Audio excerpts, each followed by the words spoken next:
be with his own closer circle of friends. So I'm kind of seeing Okashinsuke as more of the poster boy for the Pony Dojo, and the lineup differences goes to show it as well. Oh, I'm really glad that we got to see Okashinsuke on cam because he has just been a static picture as of yesterday. So nice to see that everybody's reactions will be recorded for us. Whereas I was talking about the lineup, reqvam was bringing the lineup that is, I think, the most standard one in the field that was the premier lineup of APAC playoffs just a couple weeks prior, whereas Okashinsuke is bringing that next level iteration of dropping the Rogue for Shaman, and we'll see just how these two line up head to head. For the mulligan of Okashinsuke, I'm looking at this Doomhammer and thinking everything else isn't quite good enough. Agreed. Oh, Okashinsuke goes one step further and says, hey, I want even a faster start. Finds the Cage Match Custodian, which does basically the same thing, but gives him a turn 2 play as well. And then from reqvam's point of view, this early start with a double acrobatics does give him some of that card draw, which we have seen some Demon Hunters stall out and struggle versus the Shaman. But it does come at a little bit of an awkward time, because starting around turn 3 onwards, you kind of want to answer the board state a little bit, because you don't want Shaman to start picking apart your health total too quickly, so you do want to stabilize. And so acrobatics oftentimes can sit in the hand a little bit longer than you would like to. But based off okasinnsuke's start, we'll see how much aggression can actually be put together here. Yeah, putting together the context clues from Okashinsuke's mulligan, you can see that he was saying that just Doomhammer isn't the ideal start. I think he was looking to get specifically the Caged Match Custodian to draw it, because if you keep Doomhammer, that means that at least one of your Custodians is not going to get any value. And the Custodians have even more impact if you're able to start the curve with that Wailing Vapor and get that Elemental curve going. So he gets kind of one half of that deal. And you talked about how reqvam will want to be staving off those early waves of minions and not taking that chip damage, which is true to an extent if he has tools such as Eldraki Warblade's Chaos Strike. But I think I-Beam still has utility later on to be paired with Moargs and Talented Arcanist. That is, if he draws into those, whereas if he doesn't, then he might just have to use the I-Beam by itself. But there is something to be said for allowing yourself to take some amounts of chip damage if you know you're going to go for the big swing healing turn instead. Yep, it's well said. Okashinsuke taking a time on turn 2, which I thought was fairly obvious, and now debating heavily about how he wants to set things up going into his turn 3 onwards. Going for the Novice Zapper instead. Really? Yeah, this is... It looks off curve, and it is, to be fair, but I think he's realizing that if he goes Cage Match Custodian next turn, he would still want to get down the Novice Zapper at some point, but that would make the overload go into his turn 4, where he really wants to coin out either Inara or the Doomhammer. So I think that actually starting with the Novice Zapper gives him a cleaner curve while also front-loading more damage, because it simply has more attack than the Cage Match Custodian. A nice optimization there. Absolutely. 1 damage can make all the difference maker to make or break reqvam. Puts him either in breakpoint range, where now all of a sudden he has to be fearing some combo damage, or maybe just deals that exact lethal that you sometimes need. I like that that optimization point, and Shaman does have to plan around that overload. That is one of the drawbacks of playing some of these powerful cards. And now reqvam immediately, challenged with that situation we were talking about of, how much removal does he want to use here? Does end up going for the second acrobatics. Potentially just an I-Beam to stabilize. Oh, he uses the Philosophy to get ahead of duplicating his Moarg Artificer instead. Yeah, I think this is doubling down on what I kind of mentioned of if the I-Beam is his only piece of healing here, I don't think he wants to use it to just heal for 3. Like, obviously he will be taking a bit more damage by leaving that Novice Zapper on board, but having that I-Beam with all of the spell damage and Moarg means that he gets to recoup that damage quite easily. However, the big problem for reqvam is that he's 100% aware that the Doomhammer is available next turn and he doesn't quite have Ooze yet. Fellscream Blast is important, because he can take a turn to swing the board and heal back up. Doesn't have to be this turn though, because given the overload from Okashinsuke, it's not likely that reqvam is dead immediately. It's a good point. Does get the board clear, but most importantly, does not have the Acidic Swamp Ooze, and Okashinsuke does have the ability to use Storm Strike, for example, to remove the Moarg and then just push for 10 and all of a sudden potentially threaten lethal on the next turn. In reqvam's point of view, this is a really scary position to be as the Demon Hunter. And to make matters worse, if okasinnsuke doesn't end up playing any minions on the board, it does make things like the Fellscream Blast even weaker, which is tricky for reqvam to deal with. Yeah, that is very, very true. Shaman does get into certain points in the game where they don't necessarily have to develop minions to threaten lethal, and then reqvam will be forced to sometimes use the Fellscream Blast on his own combo pieces, which puts his own win condition quite far away. But for okasinnsuke, it's not the smoothest sailing just yet, because even though this looks like a simple Storm Strike turn, he can put reqvam to 12, but not immediately have lethal in hand for the next turn, right? He would have Inara for 8 damage, or a potential draw off of the Primal Dungeoneer for another Rockbiter weapon or Storm Strike, but it's not guaranteed lethal just yet. So even though this turn is straightforward, okasinnsuke is still trying to figure out what's the best way after this to go about proceedings, because he doesn't want to put a minion on board if he can help it to prevent that situation you were talking about. So what's the best course of action? The Warblades, the Eldraki Warblades does give you some lifesteal. Could use Chaos Strike to most of your life total. That puts you at what? 16? I guess Hero Power puts you at 17? It's nice. That's safe from double Rockbiter, I suppose, but still doesn't really solve the issue that okasinnsuke is really pushing in the dam. You can see the pressure. Right now, reqvam's just trying to rack his brain. Like, how do I, like, that's just helping him survive. How do I win from this point? That's exactly the point that I was about to get at, because while there is some survivability to Eldraki Chaos and Hero Power, reqvam really wants to get down the skull at some point. Obviously, his hand space is not ideal at the moment, but there's an argument to be had for just playing the skull. Even if you're going to overdraw, you take that calculated risk to either find Ooze immediately or a discounted Il'gynoth. Reqvam is just going to go for the safer route here with the Chaos Strike and Eldraki, which means that he uses one card in hand and potentially has hand space next turn to go for the full skull. But the Il'gynoth was actually the next card, so he's far away from dealing his own lethal and will have to survive several waves of this Doomhammer in the meantime. Oh, Lightning Bloom potentially has lethal, right? Because if that gets Rockbiter weapon, he can Note Taker and play... Oh, sorry. Like, there's still a little bit mana short even with the Bloom. Yeah, that's right. But does find Storm Strike, which incidentally could target his own minion, because it just says deal 3 damage to a minion, and then have the opportunity to strike for 10 again. And once more, kind of put reqvam in a situation where he has to find a way to stabilize and still has the ability to threaten. That being said, I am tempted by the concept of the Diligent Note Taker to ensure that we have more additional damage as well. Right. okasinnsuke goes instead for the Wand Maker instead. Okay. Yeah, I think this is because he's hoping to double up on that Storm Strike alongside Diligent Note Taker next turn, which he can play double Storm Strike because he has this Lightning Bloom. So instead, he's just making sure that he's not overloading. It is putting minions on the board, which works out in reqvam's favor, but in terms of maximizing okasinnsuke's damage, it's completely understandable. And damage his hand is generating with the Dunk Tank as well as the North Storm Crash. So from reqvam's point of view, you've been waiting for an opportunity to drop the Skull of Gul'dan, but is this the time to stabilize? It does not seem like the 4 damage on board is game-breaking, but you know that just a little bit extra push from the Shaman would end this game, and this is why every single point of damage matters, because those breakpoints are very real, are very threatening. You can see that reqvam looks like he's setting up for a big Fellscream Blast to try to get that huge burst of health.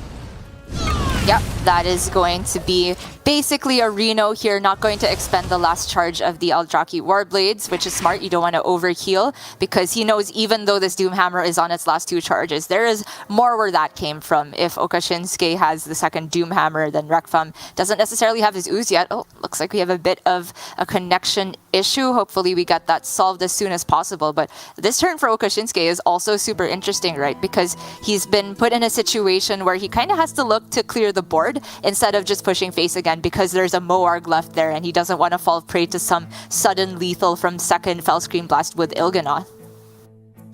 Yeah, very much so, but the one caveat is that reqvam hasn't been able to stick to his normal game plan, which is to play Skull Gul'dan, get those discounts, draw a ton of cards, assemble the combo pieces. And did have the Storm Strike in hand with the Diligent Note Taker, so the final 2 charges of that Doomhammer can be pretty huge.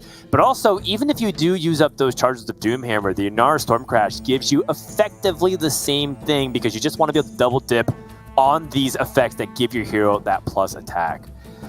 And so I feel like Okashinsuke is still in a pretty good spot, definitely in the driver's seat until reqvam's able to show that he's able to assemble these combo pieces comfortably. But last, we did see that it seems like there were some connectivity issues, so we're going to try to resolve that as soon as possible. From reqvam's point of view, it does feel like this Demon Hunter has been struggling to stabilize whatsoever.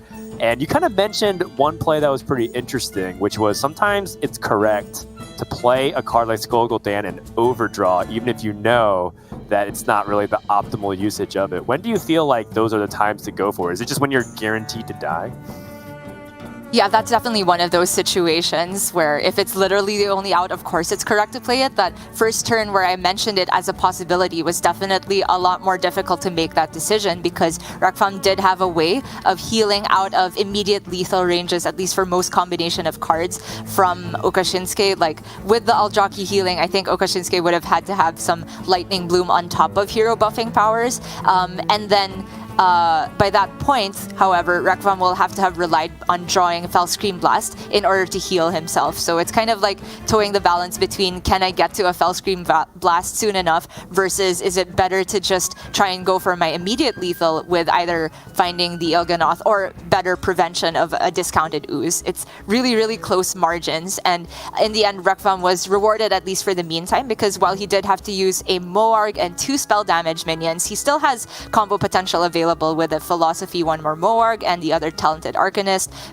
Raging Fell Screamer could make his combo still doable even if nothing gets discounted by Skull. But we've essentially just restarted the game because Okashinsuke has a ton of burst still. He had the Dunk Tank in hand, which would immediately clear the board because the Moarg was left, right? Even if you send it face, as long as he's able to corrupt it, that is. And that would mean that essentially it's a race to find yet another Doomhammer for Okashinsuke, if not use that Inara like you were talking about. Yeah, so that's the kind of setup that Shaman really wants to go against the Demon Hunter, and it just goes to show you the importance of things like that Acidic Swamp Ooze of why you want to shut down that weapon. But even looking beyond that, you know, there's been a lot of variations of that Shaman deck list, and I'm convinced that we're at that stage where I think we're going to have to decide if we want to just be lean and mean like what Okashinsuke has done, and move away from some of these like try to curve out with like the proper elementals and having the Whack-A-Null Hammer. The more I've seen that deck list, the more I've played it myself, I've seen it do okay, but I'm less convinced the more it pops up on camera. Do you find that to be the case as well, Gia? Yeah, it definitely depends on what type of strategy you're going for, which list is better. So I think we can draw 3 parallels here. This list from Okashinsuke, then the one from Baby Bear that had the more heavy elemental package, and then the list from Kranich that was more similar to Okashinsuke's but is running Devolving Missiles. And I think Kranich's list is ideal for what he was trying to do, which is leave a Priest and try and beat up on that. Having Devolving in there is necessary to make sure you have an answer for Light Shower Elemental, which can pretty much solo the matchup if you don't have a way to prevent the Death Rattle and the taunt from going off.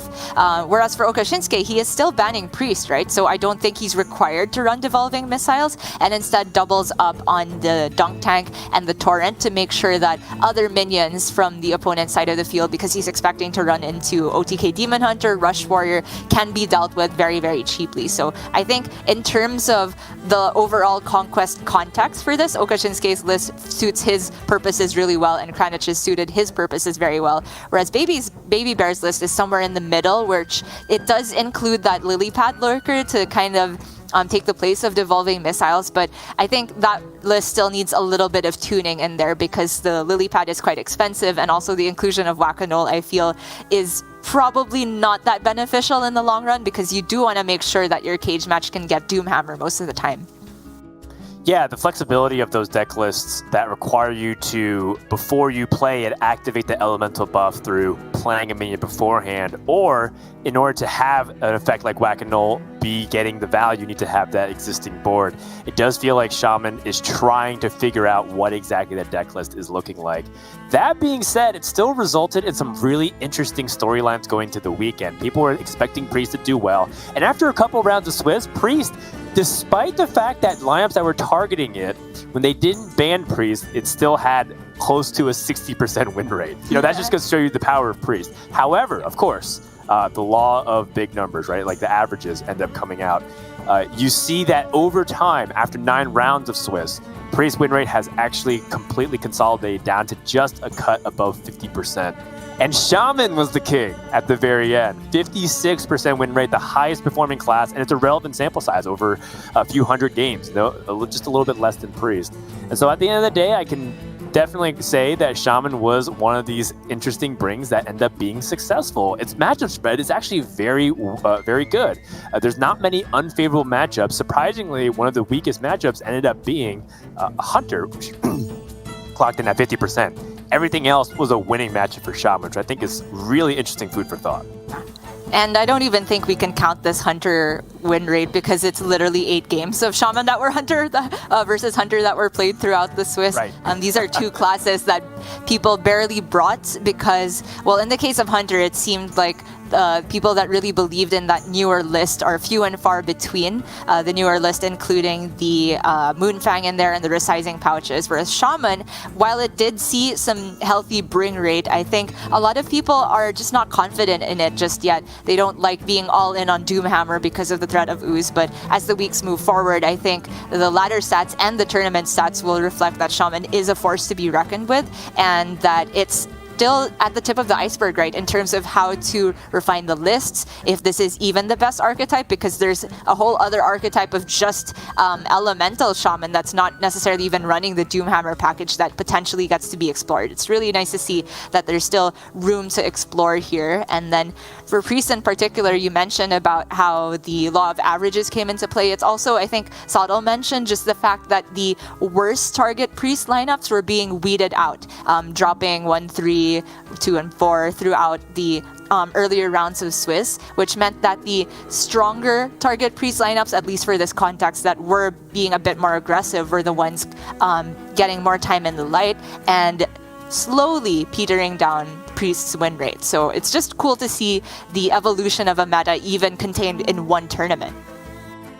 Yeah, totally. Stats, you can't just take them in a vacuum. You have to understand the context of what started and how we landed here. Definitely has a lot of comparisons to, you know, how, let's say, the stock market moves up and down. You could see the final number of where the percentages land at the end of a session, but how we got there is just as interesting, if not more, to see how we landed exactly at those win rates, which also brings up just one last thing about the win rates. And as we're still, again, if you're just tuning in, we're waiting to see if we can get okasinnsuke back online. Seems like we have some connectivity issues, so we're just kind of stalling and talking a little bit about some of the interesting observations. Why does Paladin suck so much, Gia? A lot of people thought that, you know, maybe there was some merit to it, but it just, in the few games that it got a chance, it didn't come close. 30% win rate? That's one of the worst performances we've seen of any class in any Masters Tour in Hearthstone history. Yeah, it's not even on the main page of the graphic, right? You have to literally click show more to see that 10th class and that 4th row appear, and then you get to see Paladin just bullied out of all of the cool kids club, it looks like.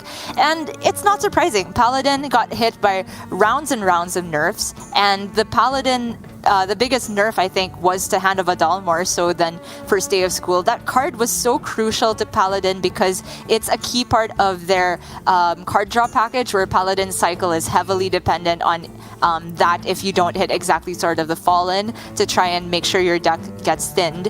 And then even if you are able to hit the Hand of Adal, there's a lot of failure rate in just drawing the secrets before the sword itself. And the fact that Hand of Adal only buffs a minion by 1 health now means that a lot of minions fall within the breakpoints of common removal tools in the meta, like Brain Freezes and I-Beam, etc. And so Paladin has a lot of less game even against its best matchups of what used to be OTK Demon Hunter. So I think it's no surprise to see that Uther has been kicked all the way down to the bottom of the curb. But I think it's kind of fine to see this because at least on ladder, Paladin has been on top for months on end. Yeah, and I think that most people were pretty satisfied with the way that Paladin's nerfs came through. And it's not to say that's not viable or even capable of doing okay in tournaments. We saw some people with Paladin, their lineups do reasonably well in Grandmasters playoffs, for example. But yeah, it doesn't seem like this was a field that was very favorable for Paladin to be brought. Even Warlock, a class that gets dunked on a lot by some of the casters, it ended up doing okay, but that's only because it was trying to target the priest specifically and incidentally hit Druid. Has there been anything that's particularly surprising for you, Gia, when you observed any specific decks or performances from classes that we haven't talked about?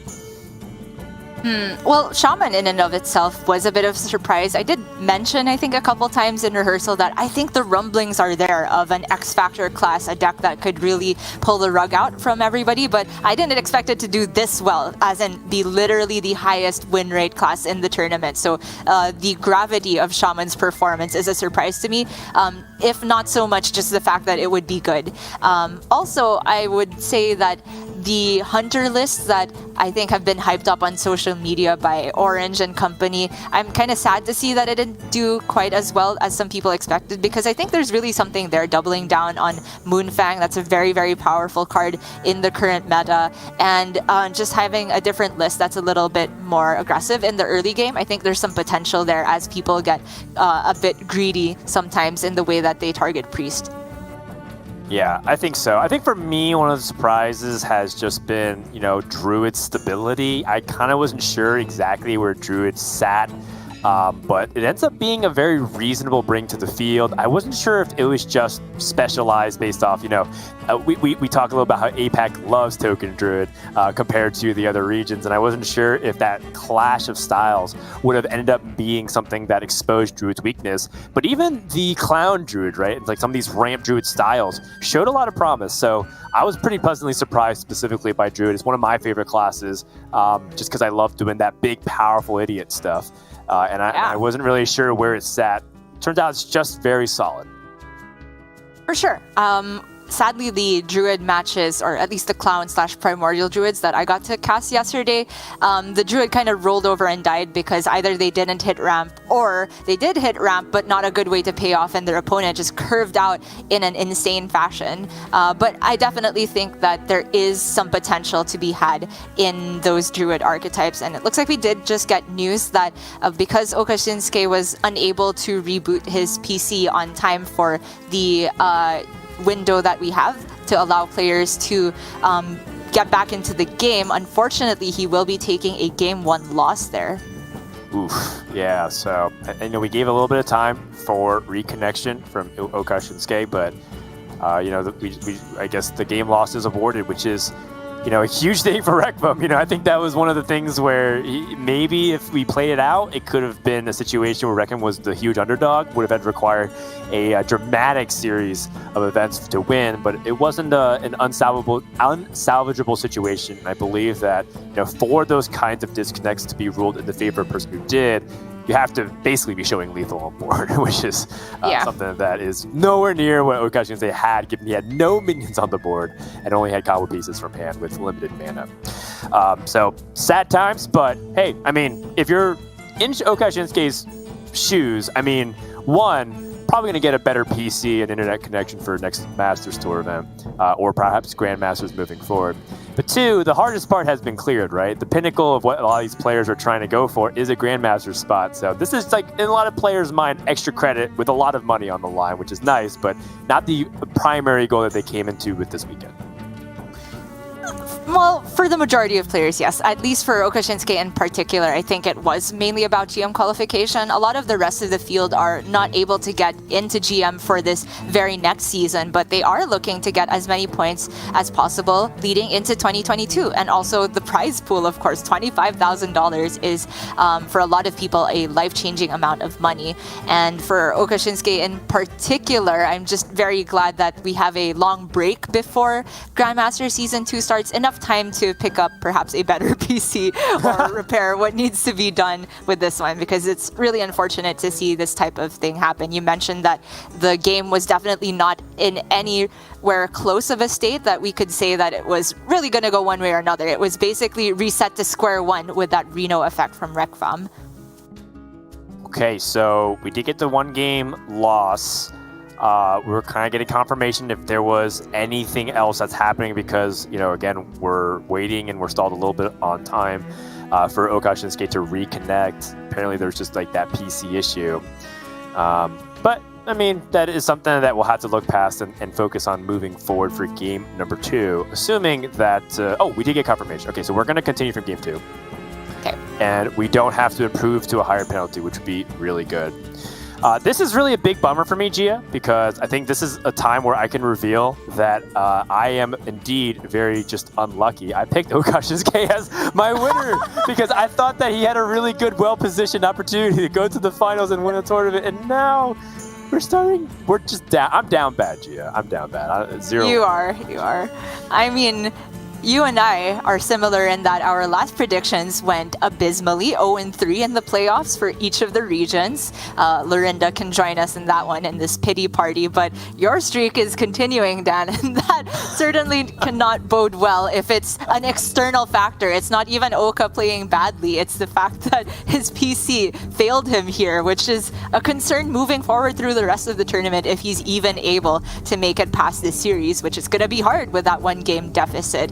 But in any case, reqvam, because he had that technical win on the OTK Demon Hunter, has the freedom to move on to his Rush Warrior now, which is a very spicy list. There's Moonfang in there, which you don't always see in Rush Warrior. Like, some people were experimenting with it with N'Zoth at the top end, but I think as people realize that N'Zoth is a little bit too expensive on a turn where you'd rather play Alexstrasza most of the time, Moonfang also started to fall out of favor. But reqvam says, no, I think it's still good, especially with conditioning. That's right. I've been coming around on Moonfang the more I've been seeing, you know, the wolf drop on turn 5 and just become really difficult to deal with. You know, unless you're going up against like a mage that has devolving missiles, or, you know, shaman that curves out into the lily pad. Like, it doesn't feel like this thing goes down ever, and then warrior can get that extra damage. And how many times has a rush warrior just been, you know, somewhere like 3 to 5 points of damage off and be able to set up that troublemaker, that Alexstrasza curve? So I've been liking it a lot. The more I've been seeing, I've been pretty impressed. okasinnsuke's list does not have it. Instead, just playing a little bit more straightforward stuff, but I do like the inclusion of Archdruid Narlex. I do think that's one of those X-Factor cards that can really pull a lot of weight in tournament environments like this. Yeah, Archdruid Narlex is kind of a highly debated card as to whether it really has a place in Rush Warrior, because it's not as though there's nothing you have to do on turn 3. A lot of matchups, just playing Tempo Playmaker can be decent, or doing something with Athletic Studies can shore up that turn. And in the Pony Dojo, I recall there being like active polls here and there about cards that whether or not the majority of the people feel it has a place in the list. So one of those polls was, do you think Archdruid Narlex is good enough in Rush Warrior? And I think the majority ended up voting down on that. So okasinnsuke is in the minority, at least for that practice group, in terms of how to build the deck, because like you said, it does have some very good outcomes, right? I think Laughing Sister in the mirror is very, very powerful. If you have conditioning, you can just put so many stats on the board for 2 mana apiece, and that can be a way to blow the matchup out of the water. Sarah Awakens is also potentially very impactful, because a lot of the time you rely on Samuro to get those board swings if you don't start off very far ahead, and Awakens can be a way to do that that's really not normally available to the deck. All right, well, we stalled long enough. We hung in there, Gia. We're going into game number 2. We can finally get things rolling once more. Cross your fingers for okasinnsuke's PC/internet. So we will take a look at the opening mulligans. Conditioning kept in okasinnsuke's hand, and we talked a little bit throughout the process about how important that hand buff is, and going first does give okasinnsuke that opportunity. From reqvam's point of view, how valuable are cards like Blade Master Samurai for that comeback potential if you know that you're going to be going second in this matchup? think it's very valuable, especially with the availability of conditioning immediately. I really like the keep from reqvam. Like, I would hear the argument for tossing Samuro if you didn't already have conditioning, because the Samuro is really tough to get value with without conditioning. Sometimes Parade Leader is not enough to deal with a conditioning board on the other side.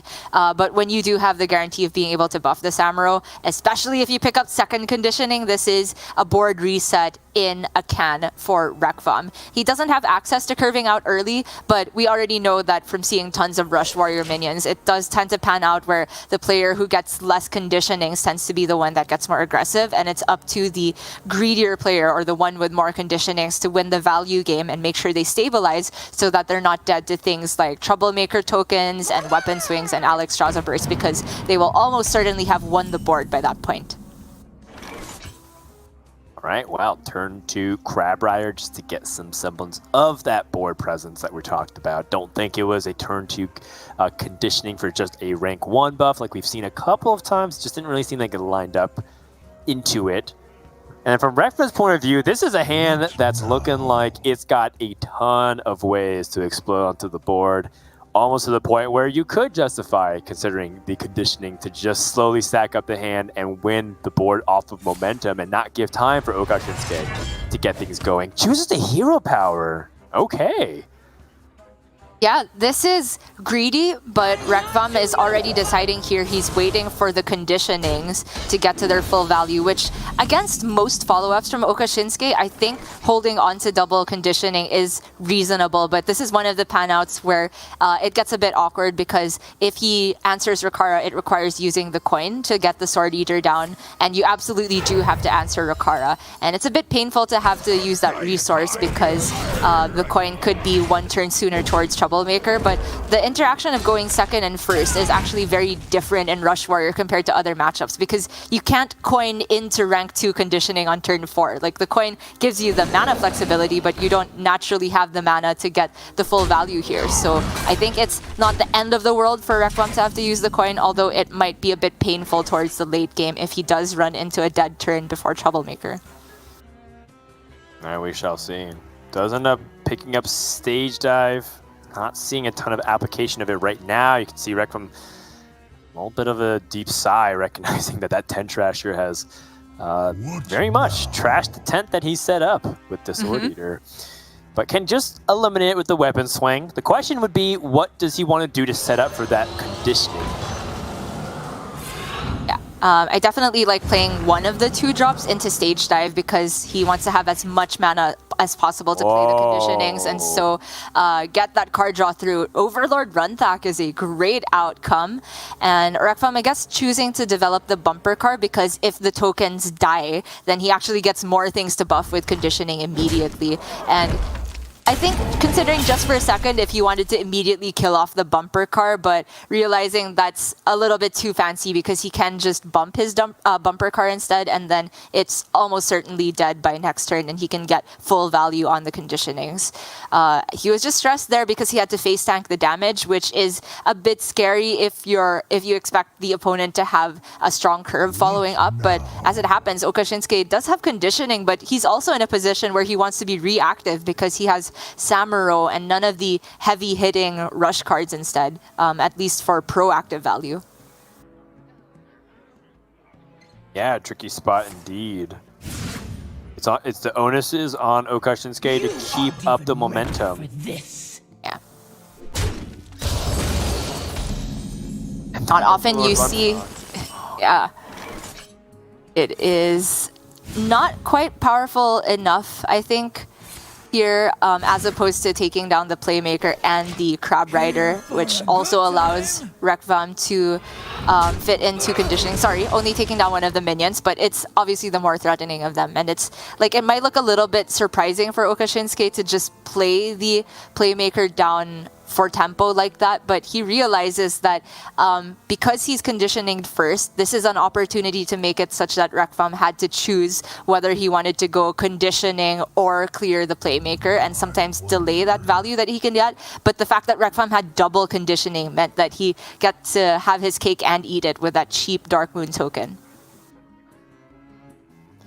And now with a third layer of buffs coming in, Potentially. I mean, this Overlord Runthog is just hard to answer by itself. I mean, you would have to throw in a couple of minions from okasinnsuke, and that's just one of the cards in hand. This is already looking very difficult for okasinnsuke to pull himself out of this very bad situation. And all he has to show for it is just, what, 10 damage that he's dealt to reqvam in the first few turns of this game. Yeah. Oh, jeez. He can technically push another 4 here by playing ETC and then just attacking with the Murloc, but it's nowhere near enough getting a lethal push. He also knows that the tempo Runthak is dead to almost any rush minion from reqvam, so he's not going to get the hand buff value, but he says if he waits with that and tries to get the buff on his own Samuro, it's going to be very likely that he's just dead in the next couple turns, because even though the Samuro has 3 attack, the fact that reqvam has played double conditioning means that it's not even likely to clear more than 1 minion. What now? Yeah, that's a good point. Just all that +3 just gets negated, or sorry, the +4 yeah, negates entirely the +2 damage on the Blade Master Samuro from okasinnsuke's side. reqvam doing due diligence, thinking about what's the best way to optimize from here. Has an opportunity just to clear the board in a multitude of ways. Looks like he was originally hovering over some of the cheaper minions at first to see if he could continue to collect value off of cards like Rikara, but you can also justify just slamming down the Overlord Runthog, and it's just a big minion to deal with and start winging the board. I mean, the Runthak would buff the Dark Moon Rider up to 6 attacks, so it could take down the Runthak on the other side and preserve even more health on his Runthak, but he's just going to go about the trade in this way, right, where even 8 health on a minion is too much to deal with. So I think this was the first play that jumped out at me. It was just a little bit difficult to part ways with the cheapest rush minion because he does have both Playmaker and Rikara, but it's really tough for okasinnsuke to deal with it in the first place. So it's all just a matter of how to optimize what's already a very winning situation for reqvam. Yeah, the idea is that by using the Dark Moon Rider now, he doesn't exactly have the very clean turn 7 that he's looking for if he wants to use Playmaker and the Rikara at the same time. It's just an embarrassment of riches. Like, what else do you really want here from reqvam? Because if okasinnsuke's best play is a Troublemaker that's got buffed by a conditioning, that's not going to do anything to a board that's been buffed many times over. It can continue to get buffed by the Runthog. Yeah. I'm all in with the Playmaker and Rikara here. I think it looks extremely strong because even if okasinnsuke, let's say worst case scenario for reqvam is okasinnsuke gets the second conditioning and the Samuro's been in hand, so it has 5 attack. Big deal. It's only killing either the Playmaker or the Runthak, and I guess the token Rikara that gets spawned by the Playmaker.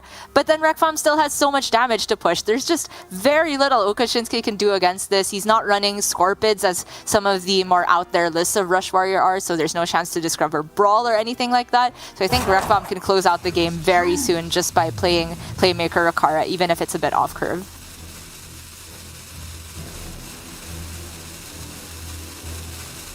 Just too much health on them to die to anything.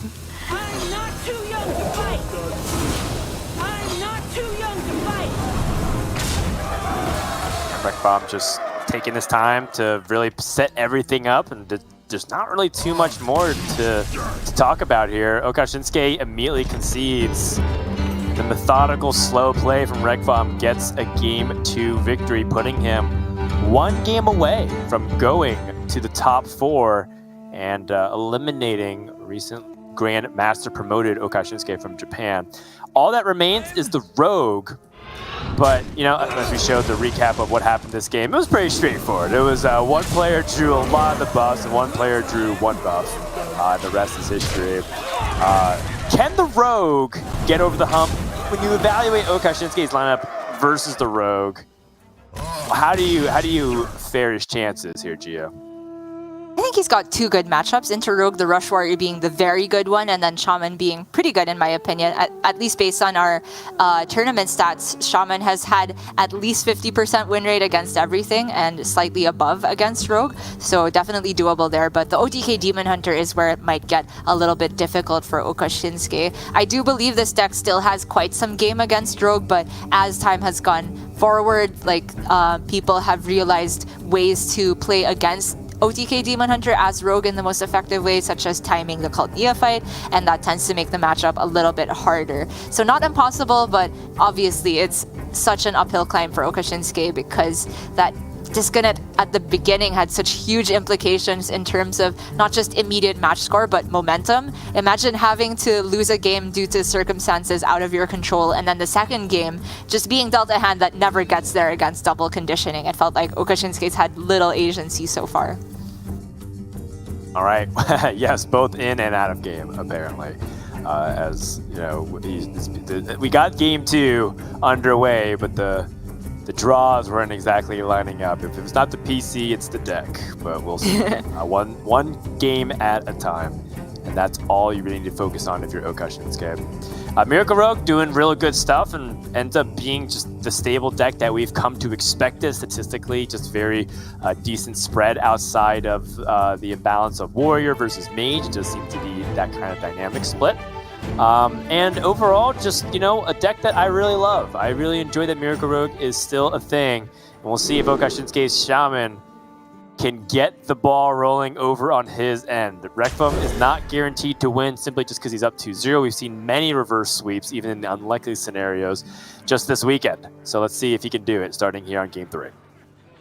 Oh, and this is a spicy way to go about it. Like, keeping Lightning Bloom with Cage Match Custodian means that we can see turn 3 Doomhammer, and Rogue has, a very limited health total to play with. They don't have ways of healing other than Alexstrasza, which often comes too late versus Shaman. Granted, Rogue can sometimes discount their hand to get it down a little bit sooner, but on average, it's really tough to rely on that as a way to stabilize.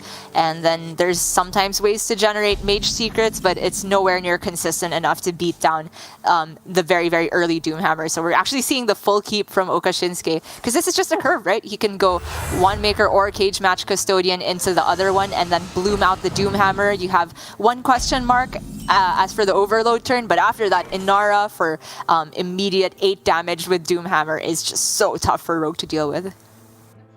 That's right. The old Bloom and Doom. It's very powerful to just ramp it up, and we've known that for quite some time, be able to cheat the curve.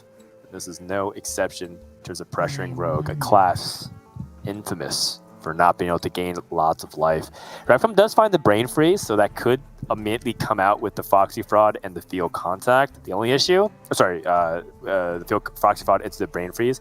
The only problem is that Field Contact is something that he wants to plan for, and he'd be using the only 2 cards that can really benefit from it, which means that it would effectively make his hand pretty dead. So it's not a great situation for reqvam, even if it feels like, oh, he drew a card to deal with the board state. That's so good. In the future, reqvam's going to be really struggling to get anything done besides his Foxy Fraud.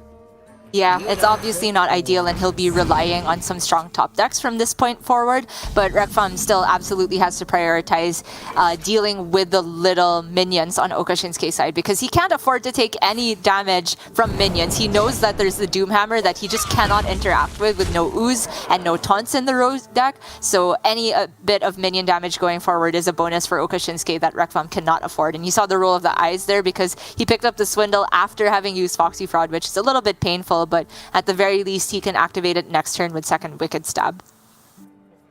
Right, and if he had waited, could have taken 2 damage, then played Foxy Fraud, Swindle, and Brain Freeze, and not have to use that Wicked Stab.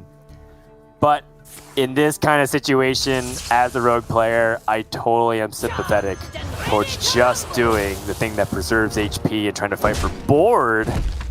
okasinnsuke not going for the Doomhammer immediately, just prioritizing the Nora Stormcrash because that does effectively do what Doomhammer does, but you get the 4/5 out as well. And reqvam has already committed multiple forms of removal to try and deal with the board state already. Yeah, I think this is very heads up from okasinnsuke. You can make the argument that just start Doomhammer so you have your double overload turn done all in one fell swoop, and he still would technically have that 1 mana going into turn 5 if he had gone Bloom Doomhammer to play either Guidance or Torrent. But the difference with Inara is you get the 4/5 body. So even though on turn 5 he will have to overload again with Doomhammer, this is not the kind of hand that he needs the full 6 mana on the turn afterward. He can just use Rockbiter Weapon, be very happy, and then just have that extra damage from the Inara as a minion in the meantime. So I think it's optimized from okasinnsuke Okashinsuke there. And reqvam gets very good choices if you are playing Spell Mage, but you are not. That's right. Refreshing Spring Water and Candace's Fireball. That is the starter pack for a Spell Mage list, but not good enough. Was pretty much looking for Brain Freeze or maybe Devolving Missiles. Now Okashinsuke has the freedom to lean into this Storm Crash or perhaps develop the board behind it instead and spread out some of that power.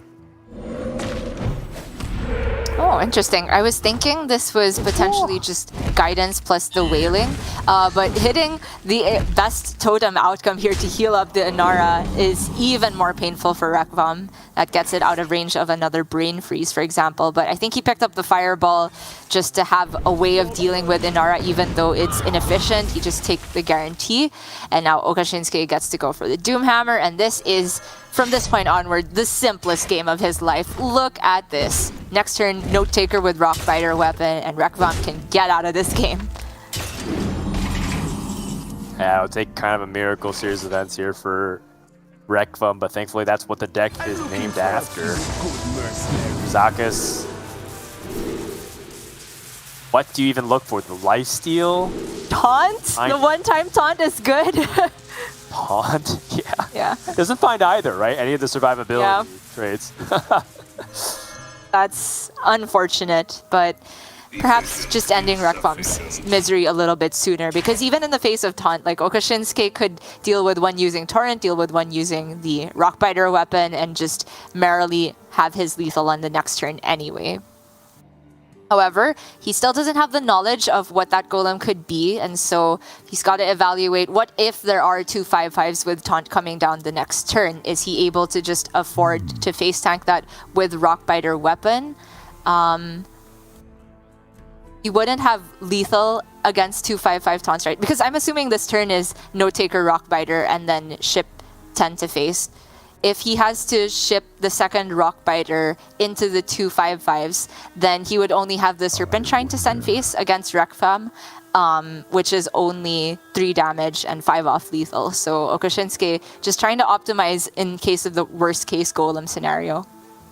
Right, is there any reach possibility here to get past the taunts?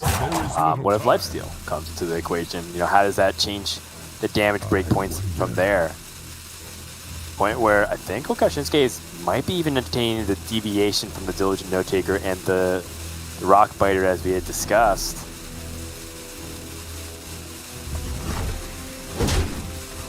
Oh, interesting. So I guess he's taking the turn for clearing like you'd said. Wow, he plays nothing. Doesn't even want a Note Taker. Doesn't even want a Note Taker because that's a minion that the Octobot could proc into, which means that reqvam would have possibilities to like play what, from Okashinsuke's perspective, could be a taunt golem and then replay it with either Shadow Step or Tenwu, something like that. So I think Okashinsuke has had it mathed out that he can still just Rockbiter with the Diligent Note Taker next turn. However, that doesn't beat singular taunt copy golem, right? It doesn't. He also has, let's say nothing happens and reqvam passes, he also has the spell damage from the Novice Zapper and the Serpentine Portal as well for 14. So there's a couple of ways that you can slice this cake. But reqvam is going to start with the Shadow Step and try to go for another golem. Gets a taunt. There's a taunt. Not the copy though. So he just takes, I guess, the draw from this point. Try and find, I don't even know, Shadow Step, something like that. However, crucially, Okashinsuke, because he didn't play a spell last turn, the Torrent is full cost. Oh, Storm Strike! Is that just it? Storm Strike plus Rockbiter. Oh, it's a little bit short, right? With the Novice Zapper, Storm Strike, Serpent Shrine, it's like 1 health on the golem, and so it's not lethal quite yet. Oh, the Torrent makes all the difference in the world. Not playing even a Guidance last turn. No spell activation to make Torrent cost 1 is the reason Okashinsuke isn't winning right here, right now. That's huge. I mean, he can still just clear most of this board. And even if he has to face tank the golem, which he doesn't, he could just torrented. He's safe against most of what reqvam can put forward because he's played double Wicked Stabs already. So okasinnsuke can just take it slow here, get the lethal on the very next turn. And I don't think reqvam has very many ways to disrupt this or be looking for one thief into Ice Barrier exactly at this point. Oh, just a little bit off. Again, if the Octobot gets that discount or had the ability to discount, different story entirely. Is there any combination of draws? We do have ways to get cards. Yeah, I'm thinking one thief into Ice Barrier, which is not safe, admittedly, against a combination of 2 cards. Second Rockbiter's already 10 damage, and the Ice Barrier would only get reqvam up to 12. And he would also just be dead to like spell-based lethal, like we can see this Novice Zapper into Serpent Shrine Portal. So I am struggling to think of a way that okasinnsuke can get this done, and he hasn't even hit the one thief to begin with.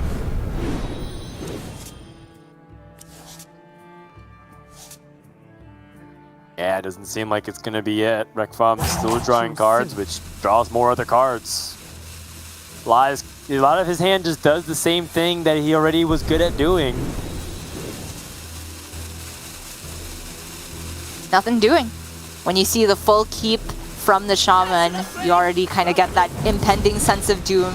reqvam knew that the Doom Hammer would be coming down at the earliest convenience, and okasinnsuke is finally going to put a win on the board. Yep, and able to get his first dub. But like you were talking about, this is a matchup that seems pretty good for Shaman. And ultimately, just kind of puts another win in that column for a class that may have even, theoretically won twice this series. So the Warrior against the Rogue also pretty good. The question does become about how tightly contested that Demon Hunter versus that Rogue would be. Right. But that's not to say that the Warrior can't lose versus the Rogue either. We have seen moments where the Warrior stumbles and the Rogue's able to capitalize upon it, and there's no looking back. So, it's not guaranteed that we're going to a Game 5 whatsoever. Yeah, definitely. And this game from okasinnsuke, I think just reviewing it, the early game was very, very nicely navigated. I love starting with Inara rather than Doomhammer. It's just towards the mid game where I had some questions. I think he may have just taken a calculated risk that he would be a little bit wrecked by exactly Taunt Copy Golem, but taking that turn to pass without even playing Guidance, I think removed his immediate lethal out against a singular Golem with Taunt, which is exactly how it panned out. So from okasinnsuke, maybe needs to clean up just a little bit going into the rest of the series, but it's not going to be with Shaman, like you said. It's now all about that Rush Warrior and the OTK Demon Hunter, and we get to see if okasinnsuke is of the persuasion that you should just ride your momentum and play your best matchup first, although it doesn't really matter because he has to win with both here. It's true. I mean, that's kind of the nature of Conquest. You can debate a lot about like what you should queue if you feel like you have a chance of getting a coin in this kind of situation. It doesn't matter. He's just got to win. At least in the big picture of things. I'm sure a lot of players might, who specifically take, credence to the fact that maybe that kind of queue order does matter. We're not here to really debate that. But I do wonder if whether or not reqvam, it feels like when I just watch his cam right now that he's feeling a little bit of the intensity. Maybe it could just be the fact that we haven't seen him as much, and it could just be something that he does every single time. But it feels like even that Shaman game, which looked very doomed from early on, as soon as we saw that Lightning Bloom into the Inara Storm Crash, it looked pretty doomed for the Rogue, and reqvam was like, as if it was devastated that this was the final game of the Grand Championship. So I do feel like the stress is really starting to ramp up here, Gia. Definitely. I don't mind players showing signs of stress if it's just in terms of facial expression. In fact, I appreciate when players are willing to show that vulnerability of themselves and be on cam. It's only a problem if it starts to affect their quality of play. And thus far, I don't think it has for reqvam. I think he's done very clean decisions. Granted, as the Rush Warrior in the mirror, it was pretty straightforward. And here, when he was the Rogue versus Shaman, he didn't have very many choices. But I think throughout the entire Masters Tour so far, reqvam's been playing clean when we have seen him in these tougher situations, no matter the stress level.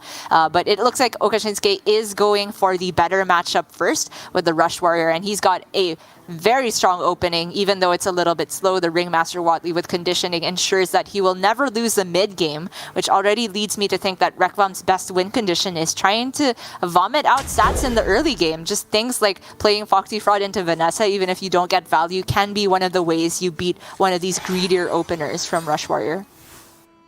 Yeah, it's true. I think that's, I mean, you've basically summarized the power of tempo, right? Which is, if you know your opponent is trying to gear up to do something, do it just a little bit quicker and pressure them so that they don't get it conveniently. At least it's going to make it very painful for trade. If you end up favoring resource allocation and trying to, you know, accrue all these minions to buffer with the conditioning, try to get as much damage as you can early on and make it difficult for the warrior. But this is not the start that reqvam is looking for. 2 prize plunderers with nothing to target, a field contact with no discount, and no Octobot in sight yet. Yikes. Definitely. And I love that okasinnsuke is using one conditioning here. He doesn't need both to win this matchup, honestly, at rank 2 that is. And he's just realizing that if reqvam is just going to play, say, like Mankrik this turn into Kazakus, that type of curve, then okasinnsuke can't necessarily afford to just wait, do nothing until Watley into second conditioning. So he's just trying to get some value while he can here, or rather some tempo and not the maximum value. For reqvam, going back to the mulligan, I was really surprised to see the Foxy Fraud tossed. Actually, field contact, you can make the argument for keeping it in almost any situation, especially when you have the coin, but I feel like the Foxy, even if you don't necessarily have a way to get the value off of it immediately, it's just strong to get on board on turn 2 against Warrior, especially when they don't have Gunarg.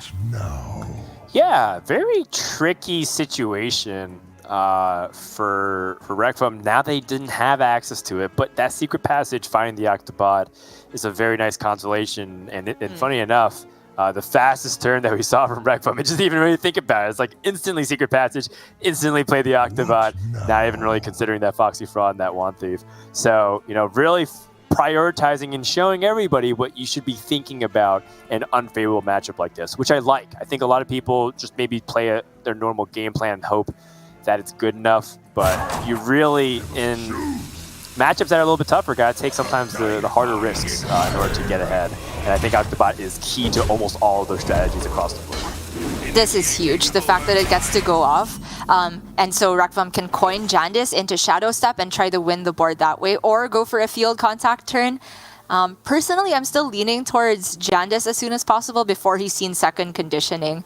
But the fact that the Octobot was needed to be procced by okasinnsuke there, because the alternative was playing a second conditioning for only rank 1 in order to buff his run attack to one-shot the Octobot, which that plan gets blown up if reqvam gets his own activation. So he did go for just the Sword Eater and kind of bite the bullet there. But now reqvam gets the Jandis, rewarded for that setup, and he gets a Lar for his trouble.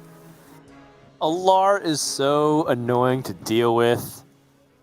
At least from okasinnsuke's point of view, would have to take damage. Does have Overlord Runthok to try and rush onto the board and buff up the hand continually, and this is one of those dynamics where the board is going to start to get out of control on both sides, right? There's a lot of stats that just came out from reqvam. okasinnsuke can continue to ramp up the stats, and then reqvam can play the Jandis Barov, which racks up more stats. So all of a sudden, a very slow early game that explodes onto the board with consecutive turns and a lot of stats and tempo being generated on both sides. And for okasinnsuke, this is a crossroads, right? I think with this Rikara pickup, there's now an opened up game plan for okasinnsuke to just skip the Watley altogether, because he has a curve even without that. He can go for conditioning Rikara now into Runthak, into Mutinous, into the Troublemaker. And the Rikara right now allows him to front load some stats, get more staying power against second Jandis, but it looks like okasinnsuke is choosing the other path of playing the Watley first, which means that the conditioning gets on some more efficient minions, which is still definitely valid. The tokens from Bumper Car are very useful against Jandis. Yeah, I like that. I actually like that a lot, because he then gets the ability to fight fire with fire. Not to mention that okasinnsuke might just have no additional turn where he can buff up a card to be able to draw a Blade Master Samuro, because that does look like it might be one of those cards that could just simply blow out this game from the Warriors' perspective. This is a really powerful turn for reqvam. Look at this. Clearing off the Insane. entire board, setting up and pushing damage is exactly the kind of condition that Rogue needs in order to close out the series, Gia. Yeah, this type of comeback is huge. It requires almost exactly Samuro from okasinnsuke to deal with. He does have Bumper Car, but like it's so expensive to get the tokens and use them all here, but I don't think he can afford to leave up all these stats. We could see Bumper Car into the field contact and then conditioning, but then the buffed up tokens still 1-for-1 trades the second half of the field contact, so it's really not clean here. And for reqvam, this is exactly the type of setup he was going for. The double zero cost prize plunderers are just so much swing power. Yeah, okasinnsuke has good plays, but does he have ways to stabilize? Because the way the game flow has been going is reqvam is just going to stay ahead in minions and push damage while inevitably working up his way towards that top-end burst with Alexstrasza and the Wicked Stabs, as you were talking about. So this is a very annoying spot here for okasinnsuke to deal with. Has plenty of resources to fight, does not have the time. Yeah. And he absolutely does have to clear the field contact. He can't let reqvam get even closer than he already is to finding Wicked Stabs. From okasinnsuke's perspective, we already know that reqvam has them, so it's a slow turn, no conditioning developed because okasinnsuke is prioritizing getting rid of even more minion damage, and this is where reqvam can really double down. I think he has a very solid read on there being no Blade Master Samuro in hand, so I'm looking at just full development once again. The Jandis can come down alongside Foxy and Vanessa. I mean, he'd have to trade something to get some board space, but I think maximum pressure is the way to go here. Yeah, it's funny because Foxy and Vanessa would get you the Recaro, which is also something that you can play to buff up your stats. Yeah. There's just a lot of ways for reqvam to buff up his board right now. This is one of them. Oh, 10 Trasher! that's really good. I think he doesn't trade the 10 Trasher because for reqvam, I think it's really powerful to go for that Foxy Vanessa here for maximum board development and be threatening the Recaro to buff everything. But these are just like well-statted minions, which you can pretty often expect from Jandis.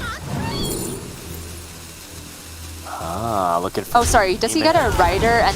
Sorry, he gets a Rider and not Recaro. That's an upgrade. Oh, you're correct. I was just looking because the Recaro is on the board. You're right. The match history does indicate that it would not be the case. Either way, this is threatening lethal. And then some. And okasinnsuke does not have the Blade Master Samuro. There's no way to draw it. No stage dive. And I think Nothing doing. this might be it here for okasinnsuke's run, Masters Tour Dalaran. But not the end of his run in Hearthstone this year, because he will still be joining us on APAC Grandmaster starting next season. So although it's pretty sad to see him go out this way with that disconnect at the beginning, I'm very, very happy for reqvam, who has been a player who's been grinding for several years now, has been in the Masters Tour system looking for that big break. And although he doesn't have the chance to immediately qualify for this next series of European Grandmasters, this top 4 that he secured for himself that possibly turns into winning the entire tournament puts him in a very strong spot leading into 2021. And this game was very well played, the series in its entirety. A little Gabby cosplay at the very end. The man from Croatia, the 25-year-old high legend Hearthstone player, has done it.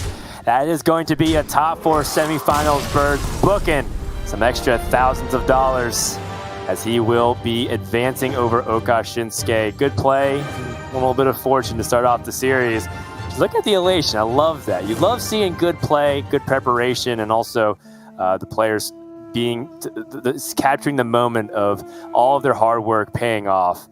So congratulations to reqvam being able to be our first player through the semifinals. Yeah, big congratulations to be had, and continuing this tradition of what it seems like of just European dominance in Masters Tours. My APAC Masters Tour champion summoning circle has failed a little bit thus far. I still have my hopes on HS Kadai Biao a little bit later on potentially, but Right now, it's all about European dominance once again. reqvam putting a win on the board for Portugal as well. And that means that we have our first quarterfinal of the day all lined up. Still so many series to be had, Dan, and I am excited to see where the day takes us. That's right. And, you know, this is potentially a good deep run from reqvam. I know that there's been a lot of people cheering for him. Put on together some